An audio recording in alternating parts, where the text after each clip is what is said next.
Cette conférence de presse a été convoquée dans le seul but d'apporter des éclaircissements dans la marche de notre commune Ngekokh.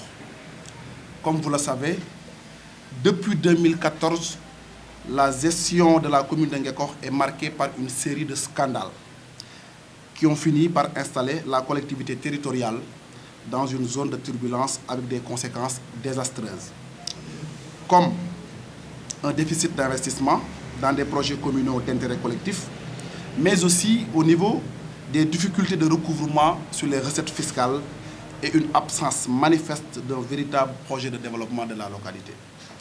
Et cela, c'est dû à l'incompétence d'un homme qui est à la tête de cette commune depuis plus de 5 ans et qui a épuisé son mandat légal et légitime et qui continue de se comporter comme un roi à l'endroit de nos concitoyens.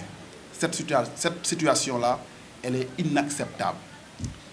Après avoir reconnu publiquement leur incapacité à prendre en charge correctement les préoccupations des Ngekokhois, l'actuel maire et son équipe municipale continuent à faire fi des règles procédurales les plus élémentaires qui encadrent la gestion d'une collectivité territoriale.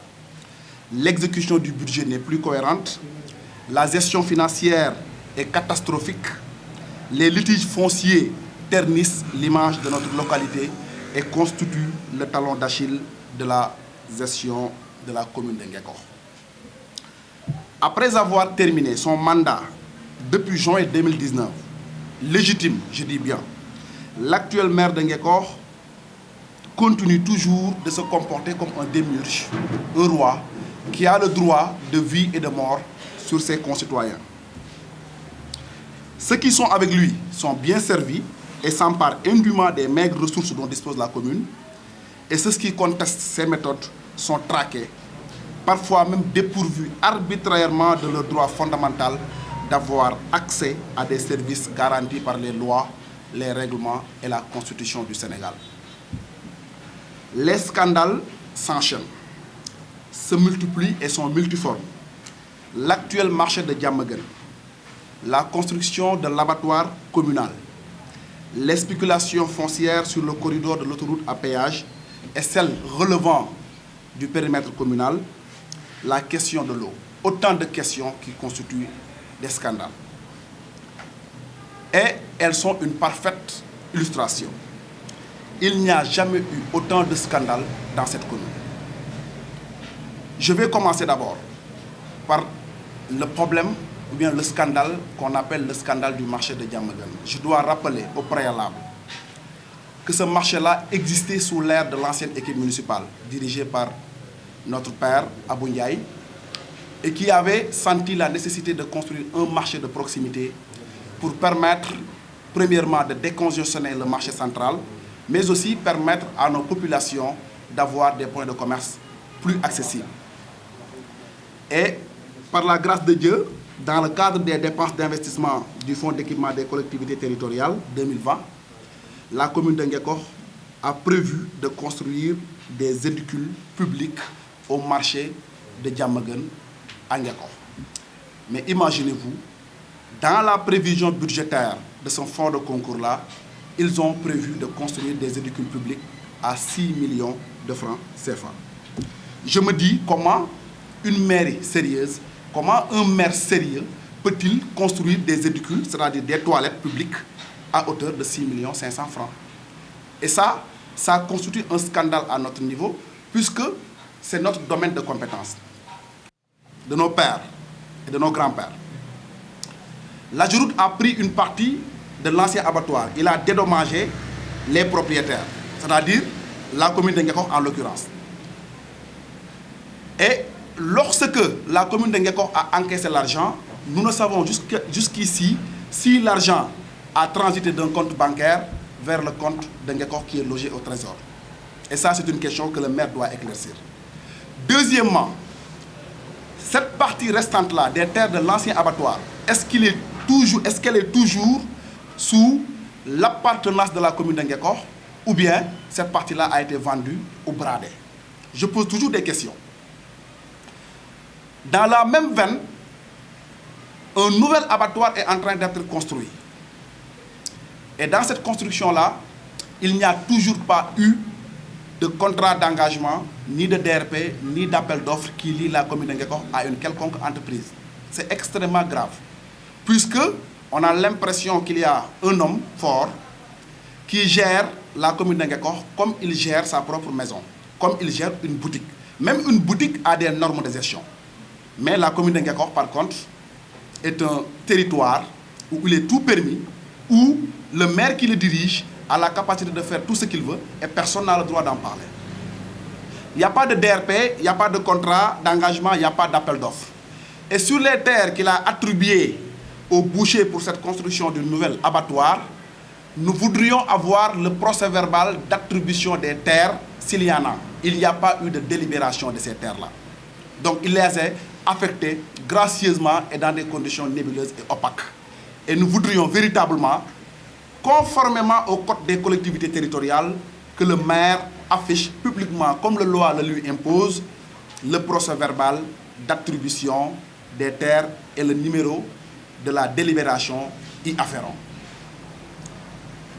La construction d'un nouvel abattoir intervient après que l'AGEROUTE, dans son projet de construction et d'exploitation autoroutière, ait noté la nécessité de faire passer son corridor sur une partie de l'emprise de l'ancien abattoir. Un dédommagement a eu lieu pour le compte de la commune de Nguékokh. Il est important de souligner que la commune de Nguékokh, dans le cadre du fonds de concours de sa gestion 2020, a bénéficié d'un montant de 27 508 848 francs CFA. L'argent versé pour la commune de Nguékokh a-t-il transité d'un compte bancaire vers le trésor? Existe-t-il une traçabilité de la transaction entre l'AGEROUTE et la commune de Nguékokh? Si oui, rendez le document public. Sur la partie restante de l'ancien abattoir, quelle utilisation est faite de cet espace? Concernant les travaux réalisés de l'actuel abattoir, la commune a passé un marché, n'a pas passé un marché sous la forme de DRP, ni d'entente directe, ni d'appel d'offres, avec n'importe quelle entreprise. S'il y a un document qui lie la commune de Nguékokh à une entreprise quelconque, nous demandons la publication du procès-verbal d'attribution du marché en question.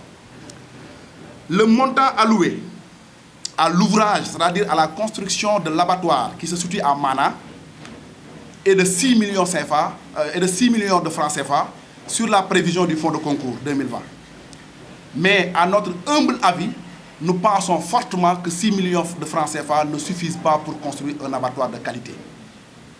Parce que ce qui a été construit là-bas actuellement, en cours, c'est un mur de clôture d'un linéaire de 140 mètres sur une hauteur de 2 mètres et une fosse septique. Lorsque nous faisons l'évaluation quantitative de l'ouvrage complet, ça tourne autour de 3 millions. Et nous savons que pour avoir un abattoir complet, avec des conditions d'hygiène et sanitaire requises, il nous faut au moins avoir une enveloppe budgétaire de plus de 20 millions. Que compte faire le maire pour pouvoir parer à cette faiblesse et à ces failles? Là est la question, et il a l'obligation morale, encore une fois, de répondre à mes interpellations, parce que ce sont des interpellations légitimes. Les terres qui sont attribuées à la construction de l'abattoir ont-elles fait l'objet de délibération? Si oui, affichez le numéro de la délibération en question ainsi que la date d'approbation du procès-verbal de délibération des conseillers municipaux, comme l'impose le code des collectivités territoriales. Parce qu'il faut que les populations sachent que Nguékokh est en train de gérer comme lu neex waay def. En fait, on a un maire hors la loi qui fait ce qu'il veut, mais personne n'a le droit d'en parler. Parce que la commune ou bien la mairie est une institution publique. Ça doit être géré comme une institution publique. On ne gère pas une mairie. Même big bu 100 francs, boo koy génne ci mairie, dafa war a am traçabilité. Dafa war a am procédure de décaissement. Dafa war a am yoon wu mu jaar. Mais on a constaté que le maire fait fi de toutes ces procédures-là pour faire ce qu'il veut. L'argent coule à flot à Nguékokh. Les gens se partagent l'argent, se donnent l'argent de main en main et en toute liquidité. Et cela est une position anormale et j'interpelle le président de la République Macky Sall en ce sens. Je lui dis solennellement qu'il a l'obligation immédiate de placer Nguékokh sous délégation spéciale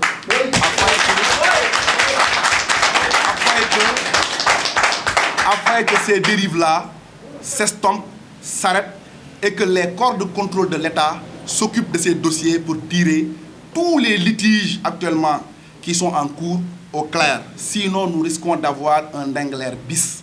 Ce qui est en train de se passer à Ndingler, c'est exactement ce qui est en train de se passer à Ngekokh. Tout à fait. Tout à fait. Donc, nous avons la responsabilité historique et politique de prendre les devants et de dire au président de la République, conformément à sa promesse de ne prendre parti, en tout cas, ou de ne protéger aucun de ses partisans, de s'occuper du cas de la commune de Ngekokh.